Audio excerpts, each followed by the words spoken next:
Hello everybody, welcome back to my channel. Welcome to my September reading wrap up. Yes, we are halfway through October and I'm just now filming this video. Have a lot of excuses, but I just never got around to filming it and I'm so sorry. But I'm still so excited to talk about these books. I have 1, 2, 3, 4, 5, 6, 7 books. Well, technically read 6 in September. I read this one at the end, like I finished it the last day of August, but I had already filmed my August wrap up, so it's getting lumped in. But I felt like September was a fairly good reading month. I have a lot of, like I'm looking at my ratings here, and a lot of 4 stars, a 5-star, yeah, a ton of 4 stars and a 5-star, which is really great, which is always fun and exciting. So let's jump into what I read in September, well, end of August / September, starting with the worst. I know we have to start with the worst, but then we'll get through and get to the best, okay?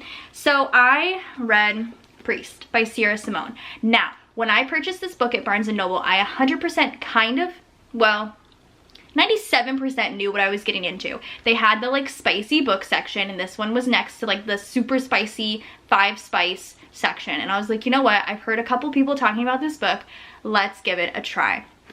Yeah. If you like this book, I get it. I totally understand. I hated this. I gave it 1 star. It was just so infuriating to me. So it is about this guy, Tyler. I always forget everybody's names. This priest named Tyler, who becomes a priest for a very specific reason. Something very traumatic happened to him in his childhood, and he decides to become a priest to sort of right whatever wrong he felt had happened. So he becomes a priest, and he's in the Catholic Church, and he's doing confessions, and this woman comes in. He can't see her, but he just hears her voice and instantly is in love and instantly wants to do things to her. And it's like, this all happens in the first 10 pages, and instantly she feels the same. 10 pages. I think I was on page 13 and like some incredibly graphic scenes were starting, and I looked over at my husband and I was just like, look at this, read this line. And he was like, oh dang. And I'm like, this is a lot. And I was very angry at the fact that it was like an insta love, insta attraction, because there was no build up to their relationship. There was nothing. And then I was so angry because there was no plot. This book was all spice.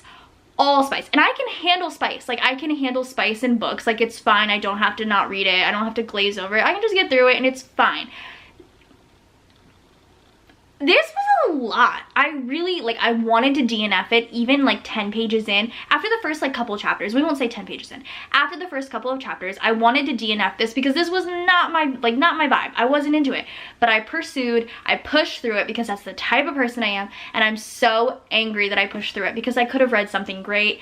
And this was not it. So I contemplated even taking this to our little free library, and I was like, I can't do that because it's next to a playground. What if some child picks this up and reads this? The words are not great. So yeah, this was a 1 star. I personally don't recommend, but I will never yuck anyone else's yum. So if you like this, that's you. I did not. This was not for me. 1 star. Moving on. So after that, I was in such a slump because I was upset, I was frustrated, the plot, everything was just driving me crazy, and I wanted to read something that would be a page turner. That would be something I was really into and would enjoy. So I went to Hidden Pictures by Jason Ruckalak. Hopefully I'm saying that correctly.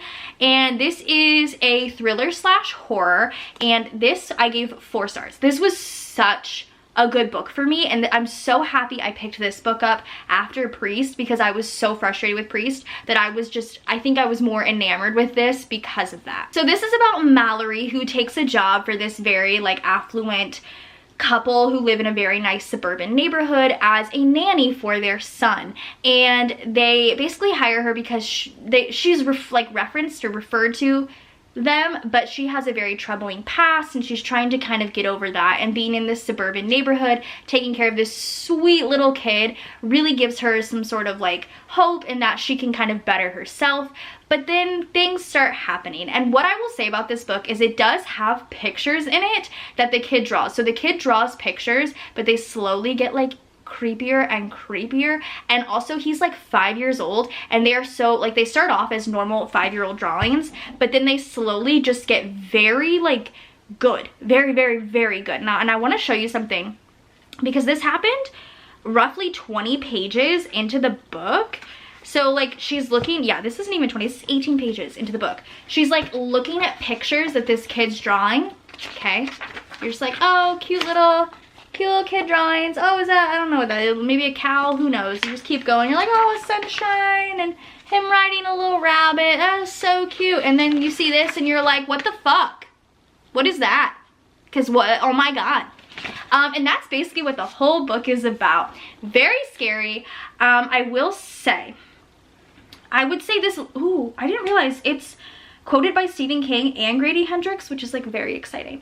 I will say this was very spooky, thriller, horror, and I really liked it. The ending, the like plot twist really did make sense for this book. At first I was like, whoa, did not see that coming, which I like in thrillers. I like seeing a plot twist that, or not, I like not seeing where the plot is going there. But I really enjoyed this. I thought it was really good. I had a great time reading it. I gave it 4 stars. Is there anything else I want to say about this? I don't know, but I really liked this. I had a good time with it. Next up, I read Beneath the Sugar Sky by Shawnee McGuire. This is the 3rd book in the Wayward Children series. First of all, oh, the cover is gorgeous. And I gave it 4 stars. I'm in love with this series. I'm very happy with it. The Wayward Children series, if you do not know, is about kids that find doors and windows that open into really exciting worlds, and they go to these worlds and they live in them, and sometimes they get kicked out or pushed out or something happens and they accidentally leave, and they end up at Eleanor West's Home for Wayward Children, where all of these kids are just trying so hard to get back. And every other book, you're either at the home or you're in a world. So the last book we read, did you read with me? Maybe. That I read, we were in someone's world, and this book we are back at Eleanor West's Home for Wayward Children, and you meet someone new, someone who drops out of the sky into the lake or the pond or whatever, and claims that she's the daughter of somebody that died. And they're like, what? That kid died at 17, how are you her daughter? And then they go on a quest. And when I tell you, this book made me so happy. I read it in one sitting because these are very short. They're less than 200 pages. I love this. So yes, this is like in the timeline of your Eleanor West's Home for Wayward Children, but we go to multiple different worlds in this book, and I was living for it. One of the worlds that you go to, called Confection, is like my dream. I loved it so much. And I really enjoyed this. I had such a good time with this. Every time I read these books, it makes me so happy because I believe these are meant to be adult fantasies. I don't see in what world this wouldn't be, just because of the graphic language and things like that. Or maybe it is, I don't know, YA. But I wish I had something like this when I was a kid, because I feel like this takes me back to like wanting to go on an adventure when I was a kid and reading books like that. But as an adult, I'm reading it and it makes me really happy. So Beneath the Sugar Sky, I really love this one. I gave it 4 stars. Next up is a book that I 110% think you should be reading in the fall time if you have not picked it up, or if you do not already own it, you need to purchase it. It is The Dead Romantics by Ashley Poston. I gave it 4 stars. It is everything. I think you should read this in the fall time just for the slight spooky aspect of it. So The Dead Romantics is about Florence Day. She is a ghostwriter. She goes to meet with her editor, and it turns out to be this like brand new dude who's very like mean, kind of mean, has a little sass to him, but he's attractive and he's young and whatever. And she kind of just like tells him like she's having a rough time.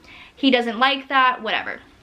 Later that night, they have like a moment at a bar, and then she has to go home. She has to go home because someone in her family dies, and nothing really happens with that. So the thing with Florence is Florence can see dead people. So the reason she left her hometown is because she was sort of ran out because people didn't believe that she could see dead people, and she didn't want to be around them anymore. So when she's at the funeral of one of her dead relatives and her editor knocks on the door and is dead, what do you think happens? So she's basically on this quest to help him pass on. And this is so sad, but also so sweet and like wholesome, and I kind of guessed the ending, but I'm happy with the ending. And this was just such a great book. I feel like Florence and Benji are so cute, and I love that we were in like kind of a small town setting. Like you start in New York City, which is great if you like reading about city books, but like you end up in a small town, and it's just like everything. And the fact that she can talk to dead people is the reason you should be reading this in October / right now. So, Dead Romantics by Ashley Poston, 4 stars, love this. Next we had my book of the month for September, which was The Stranger Upstairs by Lisa M. Matlin. I gave this 5 stars. And after I gave it 5 stars, I looked at like the book of the month subreddit and so many people did not like this book and I'm like, well, I loved it. I really had such a good time with this book. This was like the perfect thriller for me. Once again, I can't remember anybody's names. Sarah, a self-help therapist, wrote like a best-selling novel, buys this home, I believe it's in Australia, honestly, in this like really nice neighborhood, and it's this beautiful home that has a really terrible history, and nobody in the neighborhood will really touch this house. They all want it demolished, they all hate it, but she's like, I'm gonna go fix this up, and I'm gonna write about it in my blog, and my blog is gonna go viral, and screw all of you. Yeah, the house is like haunted, and you kind of follow this like, it's more thriller. You follow this more thrilling aspect of her trying to figure out exactly what's happening. Getting these like scary notes. Her cat is acting absolutely crazy. There's sounds in the attic and it's very spooky. And as you're following along with her, this is first person point of view. So like you're also hanging out with this like wild narrator. You start to discover she also has a harrowing past. So we have a little bit of an unreliable narrator, which I have come to find I do enjoy an unreliable narrator because it makes for a fun plot twist in the end. So I really enjoyed this. Maybe read some reviews and see if any of the like things might bother you, but I had a great time. I gave it 5 stars. Next up, I decided to go ahead and finish a series that I started, and I read The Final Gambit, which is the 3rd and final book in the Inheritance Games trilogy by Jennifer Lynn Barnes. I ended up giving this one a 3 stars. So I don't know if you guys can tell this about me and series, but I don't read them all in consecutive order. I feel as though I would get bored really quickly. However, there is some cons to it. Sometimes I forget some things, but like that's just whatever. So I felt like because if I would have read this immediately after Brothers Hawthorne, like read Inheritance Game, Brothers Hawthorne, this, I think I would have probably rated it a little bit higher. But I was just like bored. Like I read this because I almost read this out of necessity. I just wanted to finish this trilogy. And I personally feel like the Inheritance Games trilogy should have just been 1 book. That's probably an unpopular opinion. I know a lot of people really enjoy this. It's a YA mystery series. It's about this girl named Avery, which I love. My daughter's name's Avery, so I love that. Who inherits billions and billions and billions of dollars from this dude. She has no clue who he is. She has to live in the house for a year in order to inherit it. He has 4 grandsons and they all play these bunch of like mystery games. A lot of What We Do in the Shadows over here. Naja's voice is coming out. Games, and he sets the grandfather set a lot of puzzles basically for Avery to figure out how and why she inherited this money. This is the final installment of the trilogy. You meet some new characters, you go on some more mysteries. I honestly was just like, this was fine, but I really just wish it was 1 book. Like I feel like I would have read the Inheritance Games, gave it 5 stars and been like, I'm good. I didn't need any more. I will not be reading the new Brothers Hawthorne book. I don't even know what it's called. Or is that? I don't know. Whatever. I won't be reading it. This was great, 3 stars, but the Inheritance Games trilogy as a whole is probably like a 4-star series, but this was fine. Last but not least for September, I decided to pick up another Frida McFadden. I enjoyed The Housemaid so much and I wanted to go ahead and give another book a try. I just recently got The Housemaid's Secret and I just saw that the 3rd book is being announced as well, so I'll probably try and read that one soon. But I decided to pick up Never Lie. Never Lie is one of Frida McFadden's top rated, like right under The Housemaid, and I really wanted to try it because I know a lot of books are rated kind of poorly and a lot of them are rated really well. So I wanted to try Never Lie. I gave it 4 stars. This was wild. This was just, I feel like all her books are just so wild from start to finish. Like if you want to pick up a book that's like not poorly written, but like decently written and just a lot of twists and turns, Frida McFadden, they're good. In this book, you're following Trisha and Ethan. You're just in Trisha's head, and they are traveling to see this like house that they want to purchase in the middle of like a very intense snowstorm. And they get to the house and no one's there, and they're gonna look at it, but they realize they're getting snowed in. They can't leave, like they're stuck. So they decide, you know what, we're at this house, let's just stay the night. And staying the night turns into staying multiple nights because they're snowed in. And Trisha finds that the house that they were staying in is from, it used to be a very well-renowned therapist named Dr. Adrienne Hale. She was murdered Nobody can figure out what happened to her. She vanished without a trace. Looking for like stuff to do in this house because her husband Ethan is working, Trisha stumbles across this like secret room full of all of these tapes. Dr. Hale had recorded basically every single therapy session she had had with any patient. And so Adrienne starts listening and discovering some wild stuff. So that's basically what it is. There's a big puzzle about it. She's trying to figure out what happened to Dr. Hale. Things are happening in the house, things are weird. The whole plot twist was just absolutely wild and crazy. It's kind of annoying because I feel like with like The Housemaid too, I was so set in stone. I was like, I know what's gonna happen. I know what's gonna happen. And that's what I thought with this one. I was like, I know what's gonna happen. I know what's gonna happen. And then she just like pulls the rug out from under you and something completely different happens and you're like, oh my God, I did not see that coming. And that's what happened here. So never lie, I gave it 4 stars. I really, really enjoyed it. If you have another Freedom McFadden you really like, let me know. I'm thinking about trying The Inmate.